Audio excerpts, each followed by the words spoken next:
तो जैसे ऑस्ट्रेलिया ने भी कनाडा की तरह स्टूडेंट कैपिंग अप्लाई कर दिया, सीट कैपिंग अप्लाई कर दी है इंटरनेशनल स्टूडेंट्स के लिए, तो ये एक सच है या फिर एक र्यूमर? एक्चुअली ये सच भी है और ये र्यूमर भी है। सो ये जो गवर्नमेंट अपनी पॉलिसीज में इतना कॉन्टिन्यूसली चेंजेस लाती जा रही है, तो उसका एक्चुअल रीज़न है क्या? उसका एक्चुअल रीज़न बहुत बेसिक सा है। इंडियन स्टूडेंट्स को लेकर बहुत ही नेगेटिविटी हर एक गवर्नमेंट के माइंड में बैठ चुकी है। तो आज की इस वीडियो में हम बात करेंगे ऑस्ट्रेलिया के स्टडी वीज़ा के करंट सिनेरियो की। So let's start the discussion. तो जैसे ऑस्ट्रेलिया ने भी कनाडा की तरह स्टूडेंट कैपिंग अप्लाई कर दिया, सीट कैपिंग अप्लाई कर दी है इंटरनेशनल स्टूडेंट्स के लिए, तो ये एक सच है या फिर एक र्यूमर? एक्चुअली ये सच भी है और ये र्यूमर भी है।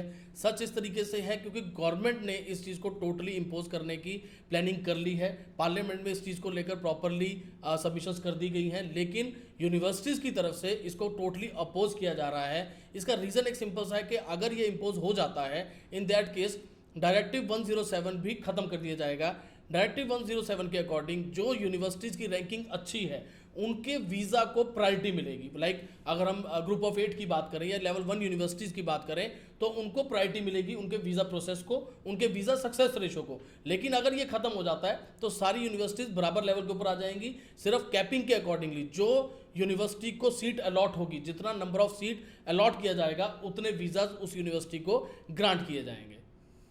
तो अगर ये कैपिंग अप्लाई हो जाती है तो वीज़ा सक्सेस पे क्या इफेक्ट रहेगा स्टूडेंट्स के? तो वीज़ा सक्सेस रेशो की अगर हम बात करें तो अनडाउटेबली वो इम्प्रूव होगा। वीज़ा सक्सेस रेशो जरूर बढ़ेगा। अगर हम अभी करंट सिनेरियो की भी बात करते हैं, आज से 4-5 महीने पहले वीज़ा सक्सेस रेशो सिर्फ 30 से 40% था, जो कि आज की डेट में बढ़ के 70 से 80% ऑलरेडी पहुंच चुका है। लेकिन अगर हम एलिजिबिलिटी क्राइटेरिया की बात करें ऑटोमेटिकली स्ट्रिक्ट होता जाएगा। उसका एक बहुत बेसिक सा रीज़न है। जैसे हम एक एग्जाम्पल लेके बात करते हैं, अगर हम गवर्नमेंट जॉब की बात करें, इंडिया में अगर आपको गवर्नमेंट जॉब चाहिए जहां पर फिजिकल टेस्ट जरूरी भी नहीं है, वहां पर भी उसको अप्लाई कर दिया गया।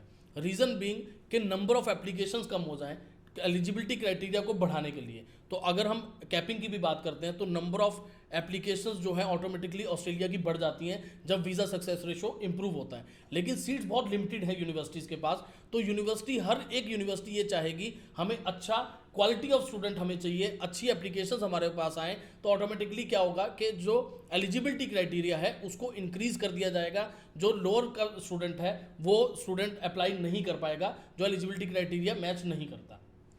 सो ये जो गवर्नमेंट अपनी पॉलिसीज में इतना कॉन्टिन्यूसली चेंजेस लाती जा रही है, तो उसका एक्चुअल रीज़न है क्या? उसका एक्चुअल रीज़न बहुत बेसिक सा है। इंडियन स्टूडेंट्स को लेकर बहुत ही नेगेटिविटी हर एक गवर्नमेंट के माइंड में बैठ चुकी है। उसका रीज़न है क्वालिटी ऑफ स्टूडेंट। अच्छा क्वालिटी ऑफ स्टूडेंट इस टाइम के ऊपर इंटरनेशनल एजुकेशन लेने नहीं जा रहा। स्टूडेंट स्टडी परमिट को वर्क परमिट की तरह यूज़ कर रहा है। वहाँ का अट्रिशन रेट इतना बढ़ चुका है, यूनिवर्सिटीज़ की सीट्स खाली पड़ी हैं। स्टूडेंट सिर्फ यूनिवर्सिटीज़ को वीज़ा लेने के लिए यूज़ करता है, उसके बाद वहाँ से जाकर अपने कोर्स को चेंज कर लेता है या सस्ते कॉलेजेस के अंदर एडमिशन ले लेता है ताकि वो कोर्स के साथ साथ जॉब कर पाए और पैसा कमा पाए। तो ये माइंडसेट लोगों को थोड़ा सा चेंज करना होगा, तभी ये इंप्रूव हो सकता है। और इसका रीज़न अगर अगली हम बात करें तो फाइनेंशियल कैपेसिटी।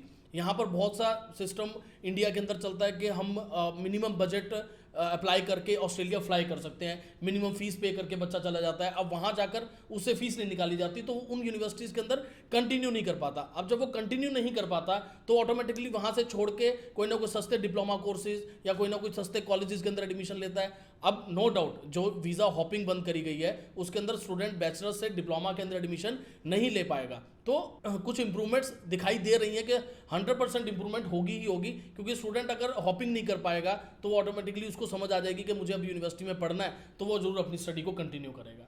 तो अगर ऑस्ट्रेलिया एक्चुअल में ओपन हो जाता है तो आप स्टूडेंट्स को क्या सजेशन देना चाहेंगे? सजेशन सिंपल सा है कि अब इस चीज़ का मिसयूज़ ना करें। हमने ऑलरेडी 4-5 साल वीज़ा लेने के बाद हमें ये समझ आई कि भाई जब ऑस्ट्रेलिया स्ट्रिक्ट हुआ तो हर बच्चा ऑस्ट्रेलिया अप्लाई करना चाहता था लेकिन वो अप्लाई नहीं कर पा रहा था। एजेंट्स के चक्कर लग रहे हैं, जीटी स्ट्रिक्ट हुई पड़ी है, ऑफर लेटर नहीं आ रहे, 2-2 3-3 साल लोगों के वेस्ट हुए, रिफ्यूजल्स का सामना करना पड़ा, 2 से 3 लाख रुपया खराब हुआ।